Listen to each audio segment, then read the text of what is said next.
Hey guys, what's up? It's your girl DJ Shannon C, and I am back today with another eventing tip of the week. Today, we're talking about 8 things you should ask your DJ or your potential DJ before you hire. 8 things to think about, 8 things to ask before booking your next DJ.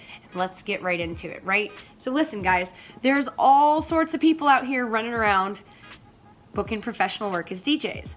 And you know, if you've got an event coming up, having a good DJ can be the thing that really makes the difference between your event going well and your event going not so well. So, in order to protect yourself, one of the best things you can do, not just with DJs, but with any vendor, is to do a little research ahead of time.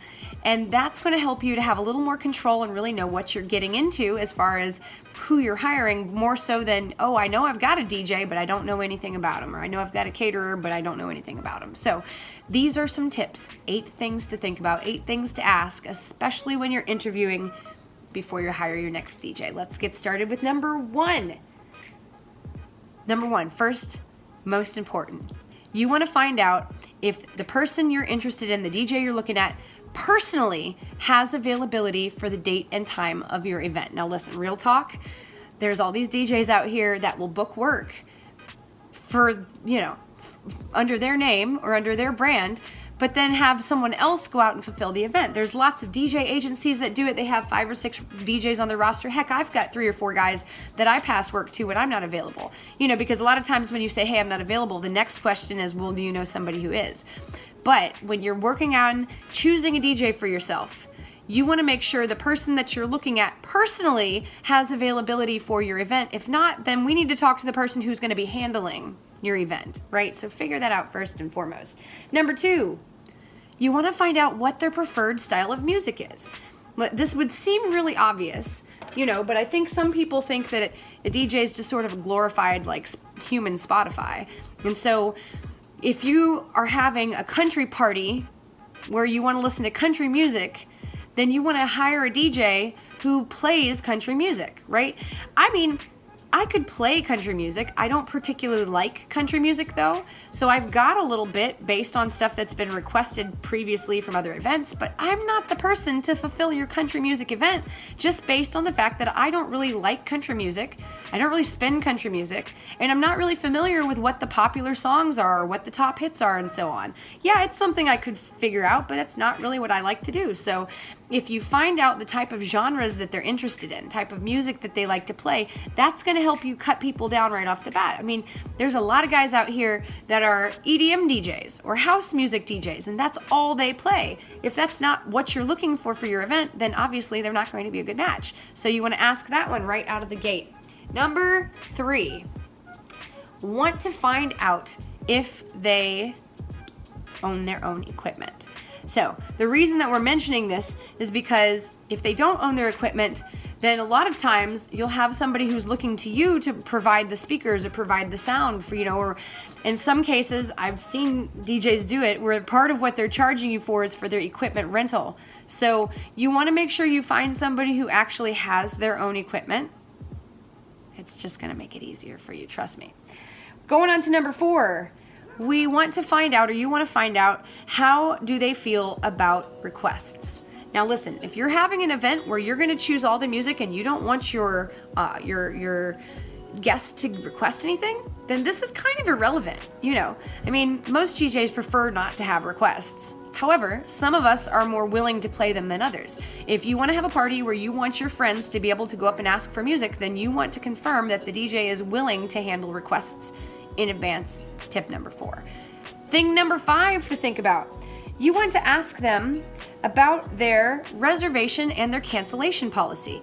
Keeping in mind that some DJs, most DJs actually, require a deposit and a contract to actually lock you in on their event. And likewise, if something comes up, what's the cancellation policy? Do you get your deposit back? If you cancel within X amount of time, are you responsible for the remaining balance? Everybody's rules are a little bit different. So when you're booking to hire a DJ, keeping those things in mind, you do want to check on their reservation and their cancellation policy. It's always good to know what exactly you're getting into. Tip number 6, ask if they have liability insurance. So not all DJs carry this, but if we're working private events, it's always a good thing. In fact, some venues won't let you even step in the door without liability insurance. This is going to make it so that if something happens to you or one of your guests, because of my DJ equipment, then I have coverage to pay for it.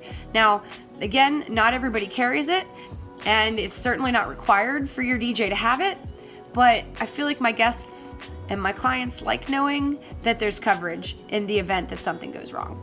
So, always good to ask, do you carry liability insurance? If so, how much? Should be at least $1 million. Going on to number 7.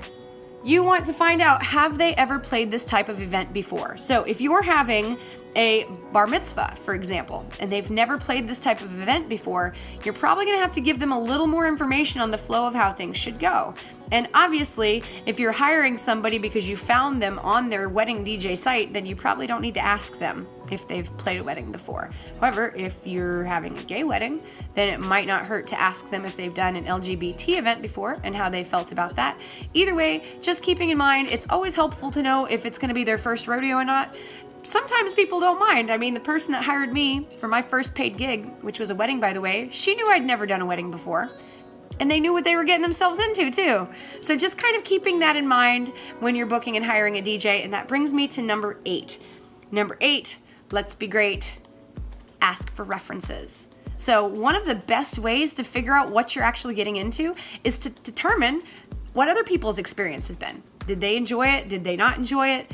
If someone's working professionally, they should have at least 1 or 2 references. So it's never a bad thing to ask to see what other people thought. You know that you look at the reviews on Amazon when you're getting ready to buy your Alexa or whatever, your little Roomba thing. So why not check out the reviews on your DJ too? Just a few tips to keep your events great. Listen, again, my name is DJ Shannon C. You can find all of this and lots more information on my website. It's www.djshannonc.com. I've got a whole blog dedicated to making your events awesome. Things to keep in mind for your vendors, things to ask your DJs, due diligences you can do ahead of time to make sure your event is going to be banging. So make sure you check it out. If you like what I'm talking about, click subscribe, click like, leave me a comment. Unless you're not nice, I don't want those comments. And I look forward to seeing you next time with another eventing tip of the week. Talk to you soon.